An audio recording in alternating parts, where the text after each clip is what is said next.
Bismillahirrahmanirrahim. Assalamu alaikum students. How are you all? Hopefully all of you are fine. Today we are going to start our lecture number 5 from the unit number 1, and that is cells, tissues and organs. And our today's topic is organism, and students task is differentiate between unicellular and multicellular organisms. Learn and write in your worksheet. So this is your day 5 home assignment. So here is your question. Differentiate between unicellular and multicellular organs.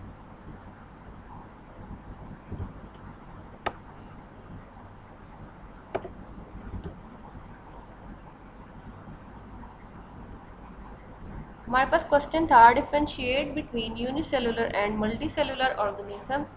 आपने difference करना है तो difference के लिए क्या करते हैं, हम यहाँ पे दो कॉलम्स बना लेते हैं. This one is number 1 column and this one is number 2 column. So here is unicellular organisms and these are multicellular organisms. अब हम वन बाय वन इनकी डेफिनेशंस देखते हैं.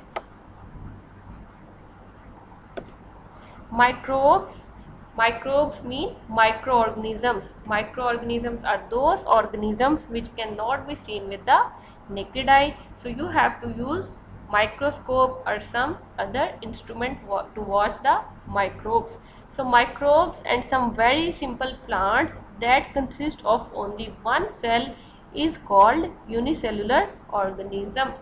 So ऐसे microbes और ऐसे plants जो कि सिर्फ सिंगल सेल पे मुश्तमिल होते हैं उनको क्या कहते हैं, यूनिसेलुलर ऑर्गेनिजम्स. सो इसकी एग्जांपल है अमीबा एंड क्लोरेला. क्या एग्जांपल है इसकी, अमीबा एंड क्लोरेला. यहाँ पे आपको एक ये डायग्राम नज़र आ रही है, ये सिंगल सेल है. यहाँ पे ये नज़र आ रहा है, ये सिंगल सेल है. So this is the diagram of amoeba. ये किसकी डायग्राम है, अमीबा की. So amoeba is a unicellular organism. Second one is multicellular organisms. Most living things are made of billions of cells are called multicellular organisms. ऐसे organisms जो कि बहुत ज़्यादा cell से मिलके बने होते हैं, ऑलमोस्ट समटाइम्स ऐसे होते हैं उनमें बिलियंस ऑफ सेल्स होते हैं, तो उनको क्या कहते हैं, मल्टीसेलुलर ऑर्गेनिजम्स. और यहाँ पे एग्जांपल दी गई है ह्यूमन बॉडी की. किसकी एग्जांपल है, human body. Human body consist of billion और ट्रिलियंस ऑफ सेल्स. सो ऐसे ऑर्गेनिजम्स को कहते हैं आप मल्टीसेलुलर ऑर्गेनिजम्स. तो यहाँ पे ये देखें